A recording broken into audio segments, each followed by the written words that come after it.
अस्सलाम वालेकुम viewers, this is Arsalan और आप देख रहे हैं मेरा YouTube channel recipe with Arsalan. और आज हम बनाने जा रहे हैं कैरी की चटनी। दोस्तों, वैसे तो आपने कैरी की चटनी बहुत बार खाई होगी, लेकिन ये वाली रेसिपी अगर आप ट्राई करेंगे तो मैं गारंटी करता हूँ आप एक बहुत ही यूनिक टेस्ट एक्सप्लोर करने जा रहे हैं।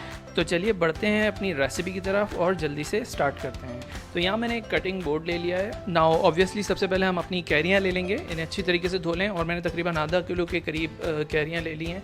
इन्हें पील ऑफ कर लेंगे और पील ऑफ करने के बाद हमने इनकी कटिंग करनी है। और कटिंग के लिए हमें कोई स्पेशलाइज कट नहीं चाहिए, जस्ट रैंडम जैसे भी आप काटना चाहें इन्हें काट सकते हैं, क्योंकि इन दी एंड हमने इनको ब्लेंड करना होगा। तो यहाँ हमारी तमाम तर कैरियाँ पील ऑफ हो चुकी हैं और अब हम इसकी कटिंग शुरू करेंगे। तो दोस्तों, अगर आप चैनल पे नए हैं और अभी तक चैनल सब्सक्राइब नहीं किया है तो जल्दी से सब्सक्राइब कर लें और बेल आइकन के बटन को दबा लें, ताकि मेरी आने वाली तमाम तर वीडियोस आपको नोटिफिकेशंस की सूरत में मिलती रहें। तो आगे बढ़ते हैं और यहाँ मैं इन कैरियों को मज़ीद फ़ाइन चॉप कर लूँगा, ताकि मेरा जो ब्लेंडर है, हैंड ब्लेंडर, वो इन्हें ईज़िली ब्लेंड कर सके।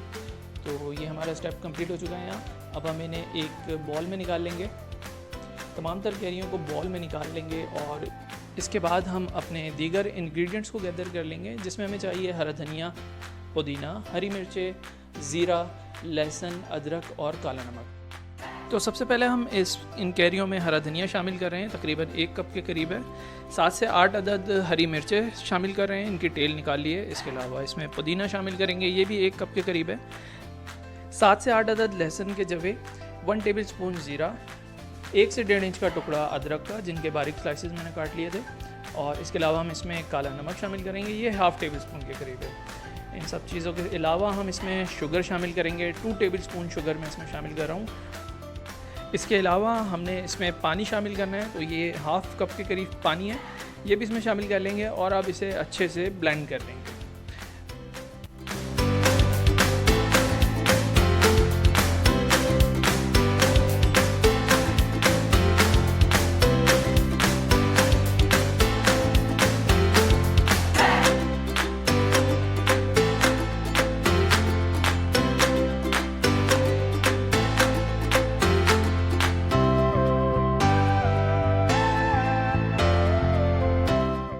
राइट दोस्तों, तो यहाँ हमारा ब्लेंडिंग का स्टेप कंप्लीट हो चुका है और ये हमारी ज़बरदस्ती मज़ेदार सी कैरी की चटनी तैयार है। अब मैं करने लगा हूँ इसे डिश आउट, और आपने ये रेसिपी ज़रूर ट्राई करनी है और मुझे कमेंट सेक्शन में ज़रूर बताइएगा कि ये रेसिपी आपको कैसी लगी। अगर वीडियो अच्छी लगी हो तो इसे लाइक करें, शेयर करें और मेरे चैनल को सब्सक्राइब करना बिल्कुल मत भूलिएगा। तो यहाँ मुझे दीजिए इजाज़त, हम मिलते हैं अगली वीडियो में। जब तक के लिए अल्लाह हाफ़िज़।